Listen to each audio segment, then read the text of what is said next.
I went to two of the most interesting vortex points on Earth pretty much back to back. Oh, I was really? Yeah. Back in the 60s and early 70s, Ivan T. Sanderson was doing a lot of research on places where planes and ships would disappear. And the iconic book, The Bermuda Triangle, that was written by Charles Berlitz.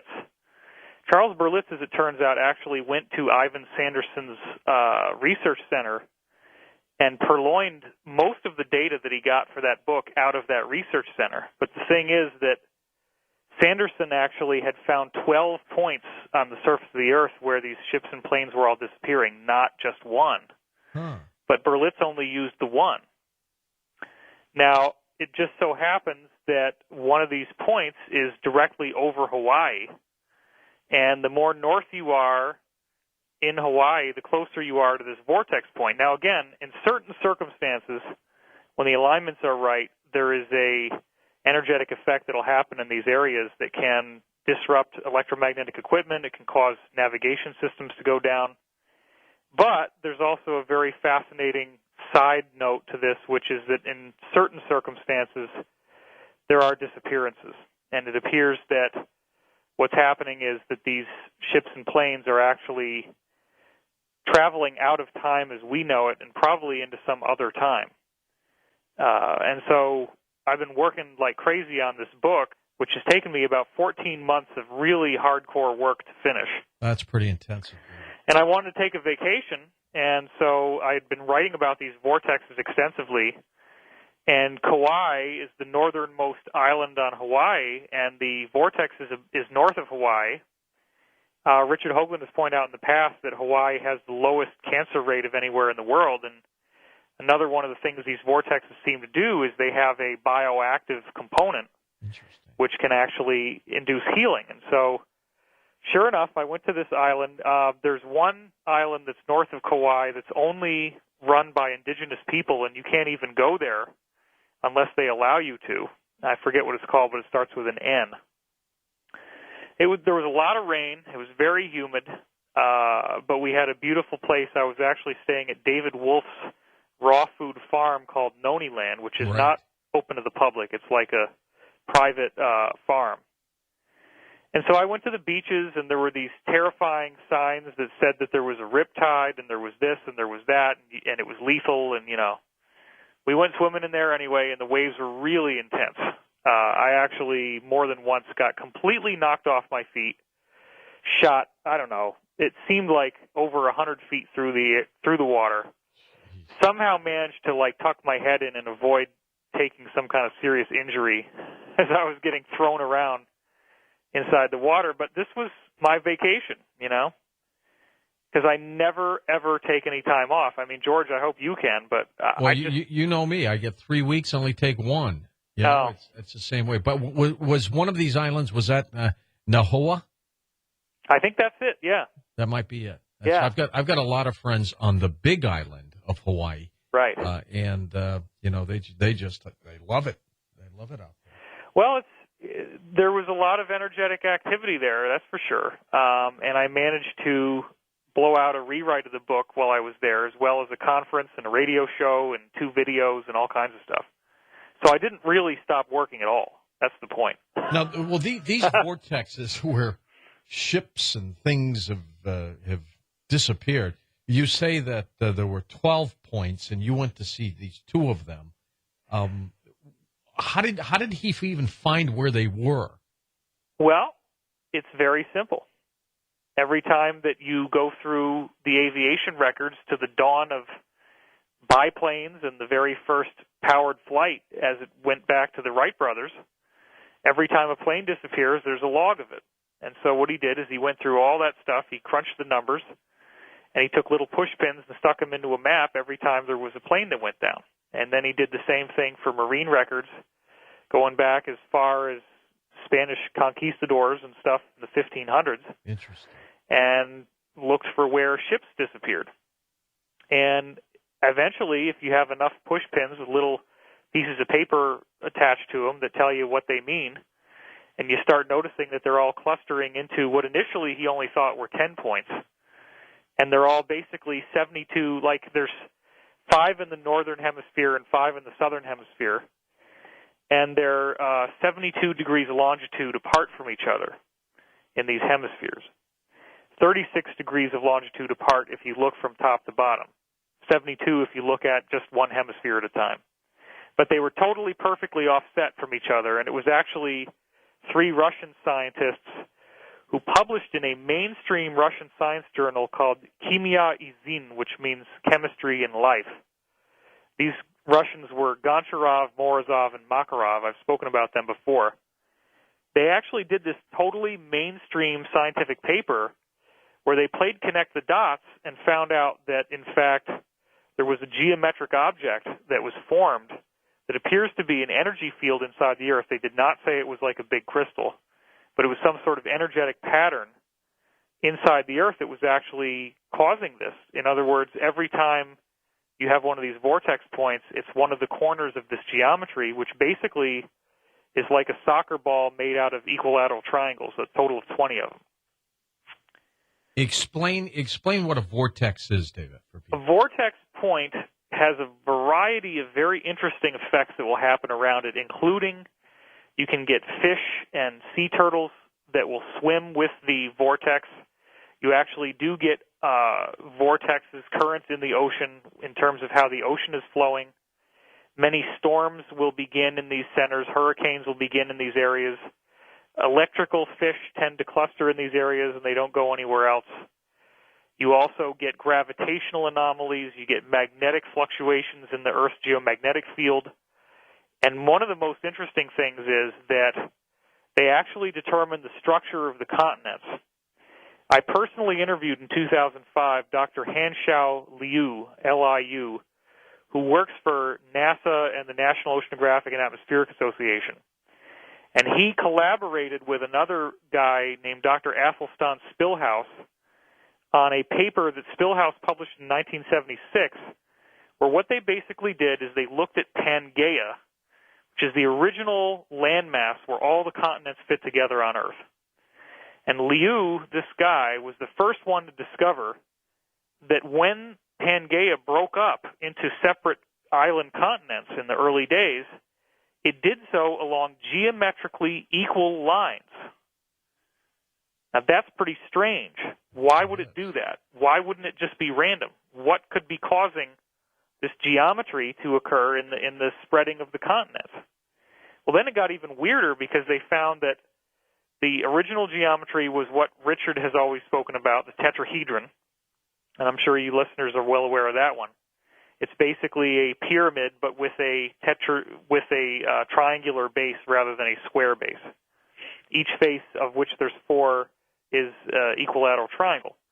But then you get up to the next phase where it becomes a cuboctahedron, and that's a little bit more complex where you have triangular faces and square faces.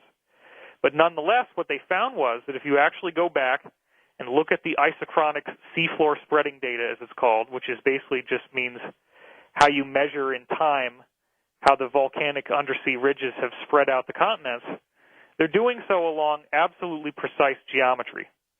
And then thirdly and lastly, it expands into what's called an Icasa dodecahedron, which is the pattern that we now have.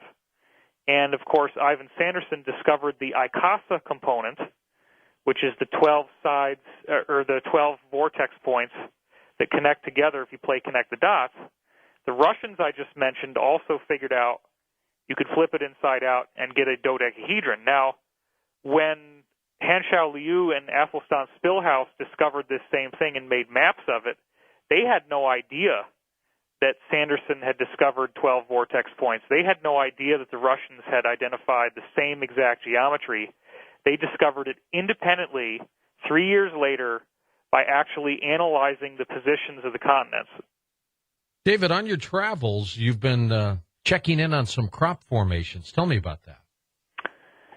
Well, as I was saying before, taking a vacation after writing this book, I really wanted to visit some of these vortex formations that I've been writing about. As I was saying to you, I had this unified quantum model where I'm starting to see that geometry is what ties us all together and that real dematerialization is possible because particles are doing this all the time. Even atoms are popping in and out of this parallel reality all the time.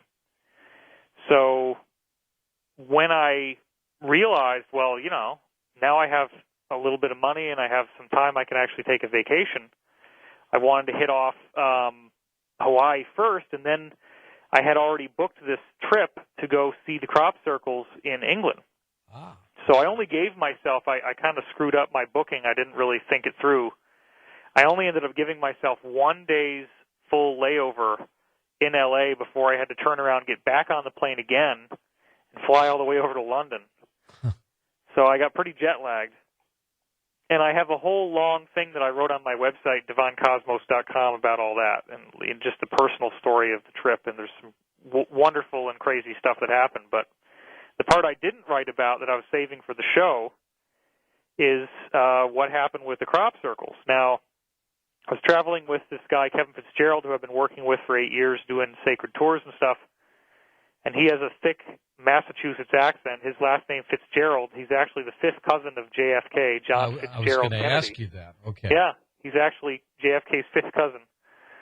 And so he's got this thick Boston drawl, He says, we're going to see a circle every day. Every day we're here, we're going to see a circle. I'm like, oh, my God. Don't promise what you can't deliver. I was hoping we were just going to see one.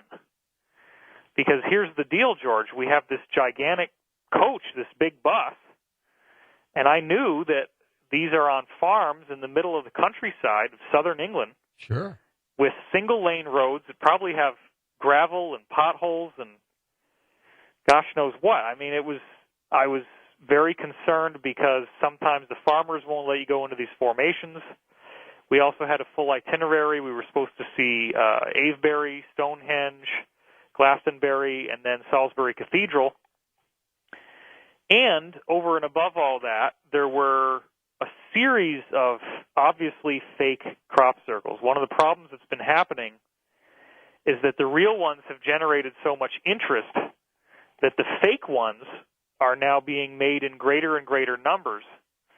And they go out there and they make fairly convincing-looking fake crop circles. But they're good. They're very good, aren't they? Oh, yeah. And look, I mean, people have filmed themselves doing it, and they've taken credit for it, and you actually see the photographs of them doing all the work.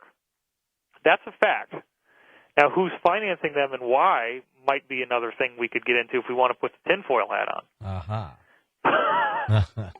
But nonetheless, to stay on the facts, you can go back to 815 A.D. if you remember Jacques Vallée, right?